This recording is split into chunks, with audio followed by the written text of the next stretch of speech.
মূৰটো কি হৈ ইমান উৎপাত কিবা এটা দিয়াচোন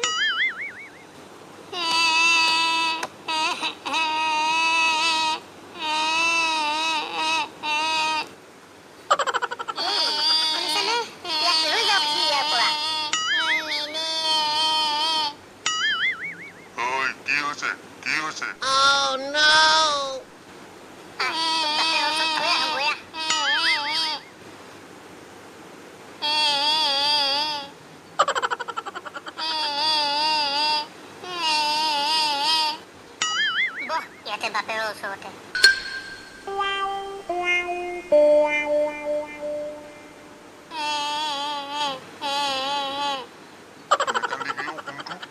বহাচোন মোৰ ওচৰতে মই সাধু এটা কওঁ শুন কোটি কোটি বছৰৰ আগতে একো নাছিল পৃথিৱী পানী গছ-গছনি জীৱ-জন্তু একো নাছিল পিছত ভগৱানে এদিন পৃথিৱীখন সৃষ্টি কৰিলে তাৰপিছত অলপ দিন জিৰণি ল'লে আকৌ কিছুদিনৰ পিছত তেওঁ পুৰুষ সৃষ্টি কৰিলে আকৌ কিছুদিন আৰামেৰে জিৰণি ল'লে তাৰপিছত তেওঁ নাৰী সৃষ্টি কৰিলে আৰু কিছুদিন জিৰণি ল'লে নহয়নে দেউতা নহয়ও শুনটো তাৰ পাছৰ পৰা পুৰুষটো বাদে ভগৱানেও জিৰাব পৰা নাই তেতিয়াহ'লে দেউতা এতিয়া ভগৱানে কি কৰি আছে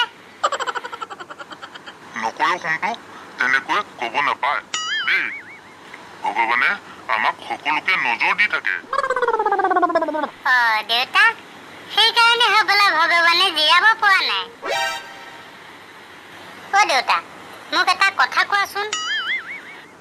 কি কথা শুনটো মোক আজি স্কুলৰ ছাৰে কেইটামান প্ৰশ্ন কৰিছিল কি প্ৰশ্ন কোৱাচোন মোক সুধিছে গাহৰি দেখিছনে মই ক'লো দেখিছো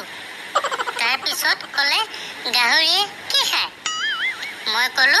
গাহৰিয়ে গু খায় তাৰপিছত ক'লে গাহৰি ঠেং কেইখন মই ক'লো 4খন এডাল নেজু আছে তাৰপিছত সুধিলে গাহৰিয়ে কেনেকৈ মাতে তেতিয়া মই ক'ব নোৱাৰিলো তুমি এতিয়া কোৱা দেউতা গাহৰিয়ে কেনেকৈ মাতে মই গাহৰি হ'লেহে মাতিব পাৰিম দেউতা নহ'লে আজি তুমি গাহৰিয়ে হোৱা তেতিয়াহ'লে শুন গাহৰিয়ে কেনেকে মাতে দেউতা গাহৰিয়ে নাকেৰে মাতে